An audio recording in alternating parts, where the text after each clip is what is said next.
तो 80,000 करोड़ रुपए बिहार में सिंचाई विभाग के द्वारा सिंचाई के सृजन और बाढ़ के नियंत्रण 2 विषयों पर खर्च किया गया।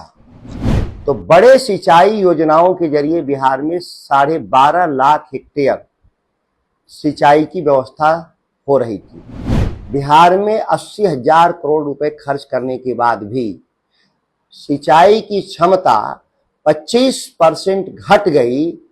यह बिहार जैसे ही राज्य में संभव है।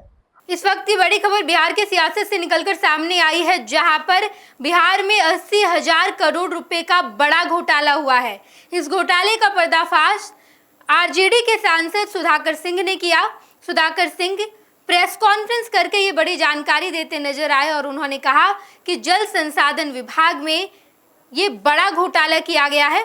20 साल से लगातार ये कहा जा रहा है कि हम बाढ़ ग्रस्त जितने क्षेत्र हैं उन्हें ठीक कर रहे हैं और सिंचाई की क्षमता को बढ़ाया जा रहा है, लेकिन हम आपको 20 साल का रिकॉर्ड बताते हैं। 20 साल में 80,000 करोड़ रुपए का घोटाला किया गया है, क्योंकि सिंचाई की क्षमता 25% घट गई है और बाढ़ग्रस्त इलाके लगातार बढ़ते जा रहे हैं। सुधाकर सिंह आज ये बड़ा खुलासा करते नजर आए, जहां पर उन्होंने कहा कि जल संसाधन विभाग अच्छे से काम ही नहीं कर रहा।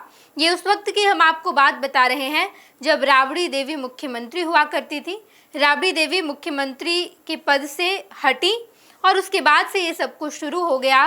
बाढ़ग्रस्त क्षेत्र लगातार बढ़ते ही जा रहे हैं और सिंचाई की क्षमता 25% घट चुकी है।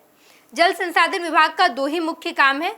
एक काम ये है कि बिहार में जो बाढ़ आता है उस बाढ़ से जो क्षति होती है वो कम हो सके, बाढ़ग्रस्त इलाके में कमी आ सके, लेकिन वो लगातार बढ़ता जा रहा है। दूसरा प्रमुख काम ये होता है कि सिंचाई करवाई जाए। जितनी फसल बिहार में उगती है वहाँ प्रचुर मात्रा में पानी चली जाए, लेकिन ये भी काम नहीं हो रहा है।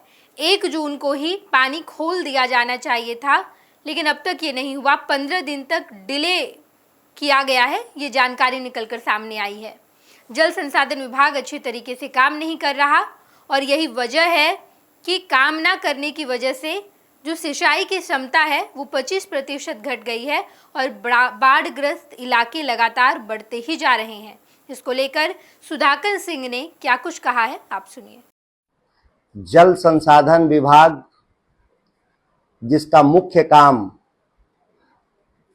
सिंचाई की व्यवस्था और बाढ़ नियंत्रण की का मेंटेनेंस, यह 2 मुख्य कार्य है बिहार की सिंचाई विभाग का, जल संसाधन विभाग का।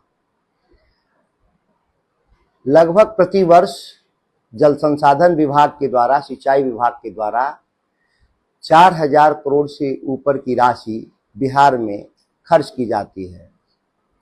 पिछले अगर 20 साल में हम देखें तो 80,000 करोड़ रुपए बिहार में सिंचाई विभाग के द्वारा सिंचाई के सृजन और बाढ़ के नियंत्रण 2 विषयों पर खर्च किया गया।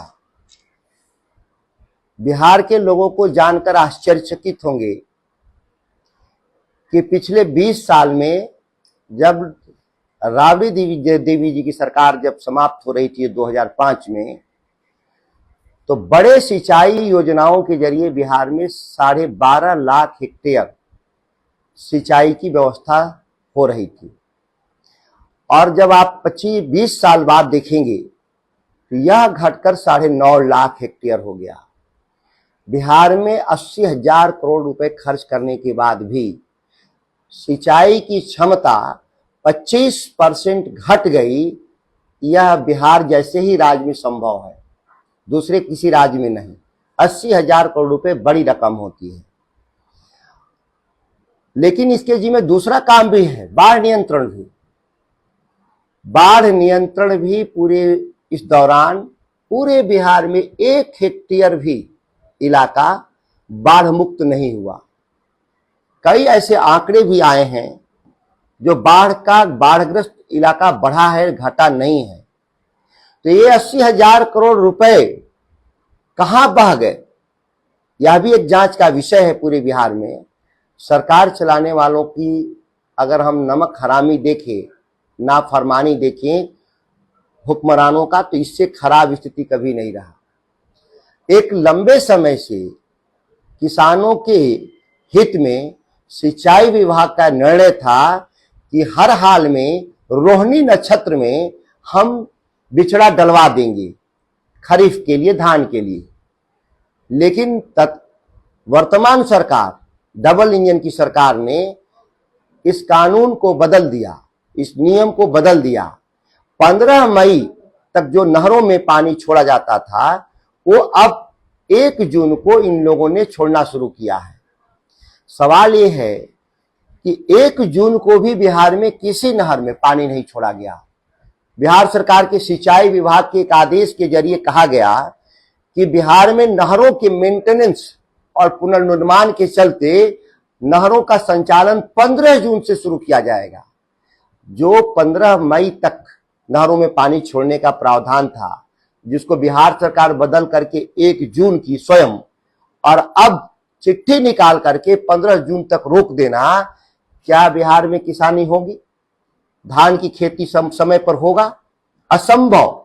रोहन नक्षत्र निकल गया, रोहन नक्षत्र के बाद ये पानी देंगे, इसके बाद कब बिजड़ा डालेंगे, कब रोपाई होगी, और अभी जो फसलें हैं बिहार में उसका यील्ड भी प्रभावित होगा, उत्पादकता, उत्पादन दोनों प्रभावित होगा, लागत भी बढ़ेगा। अब ये बिहार सरकार में 80,000 करोड़ खर्च करके क्या बिहार के ठेकेदारों के घर बनाने के लिए, नेताओं के घर बनाने के लिए, अधिकारियों के घर बनाने के लिए क्या पैसे खर्च हुए हैं कि 80,000 करोड़ रुपया किसानों के हित में खर्च हुए थे? 25% घट गया पटवन, यह तो आश्चर्यचकित है ही हम लोग। लेकिन नदियों में पानी रहते हुए भी सोन नदी के जरिए 8 जिला का पटवन होता है, रोहतास, कैमूर, बक्सर, आरा, अरवल, जहानाबाद, पटना और औरंगाबाद।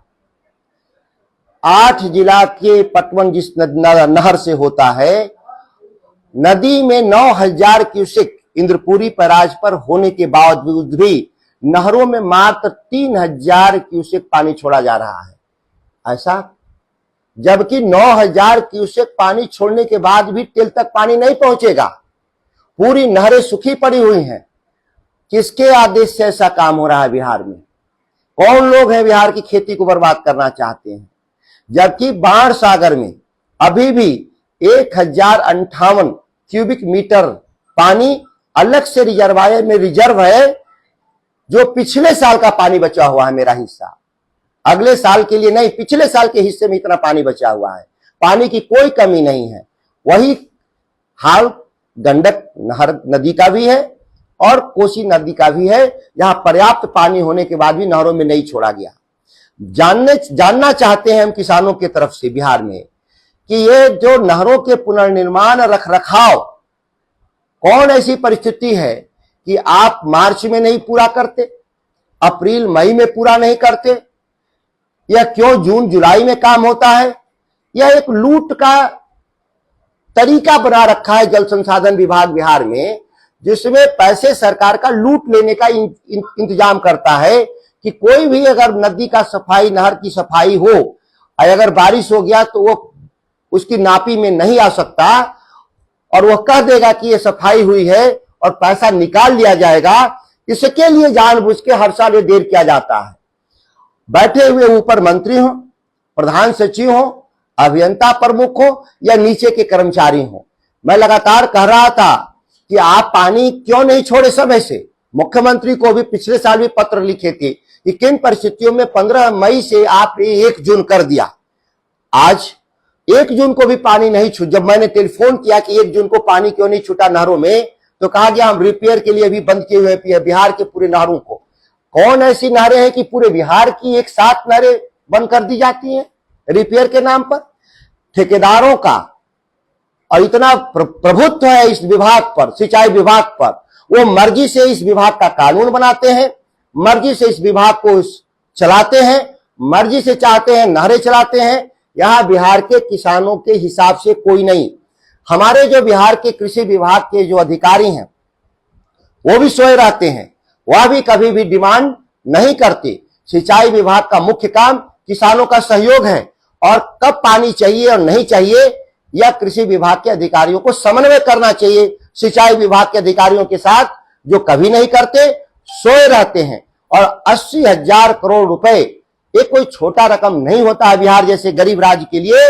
यह पैसे का जिस तरह से बंदरबाट बिहार में हुआ है, ना पटवन बढ़ा और न बाढ़ घटा, इसी दो शब्दों में से पूरी बिहार पीड़ित है। और कोई भी कार्रवाई नहीं करना, जाहिर है कि ऊपर से नीचे तक इसमें बंदरबाट में लोग शामिल हैं, इसीलिए इस बात में मौन साधे हुए हैं। मुख्यमंत्री जी से कहना मैं चाहता हूं, कहने के लिए तो आप इंजीनियर हैं, लेकिन अगर थोड़ा सा भी होशो हवास में है तो ऐसे लोगों के खिलाफ जांच करके कठोर कार्रवाई करने का काम करेंगे। इसी मकसद से मैं मीडिया के समक्ष इस बात को रख रहा हूं कि बिहार के तमाम जो किसान हैं और सरकार में बैठे हुए लोग इस बात को समझ सकें। पैनोरमा ग्रुप, जो सोचता है वो करता है। आपके अपने सपनों का आशियाना। ये लो मुंह मीठा करो, आज मैंने अपना जॉब छोड़ दिया, अब हम पूर्णिया वापस जाएंगे। जॉब छोड़ दिया है?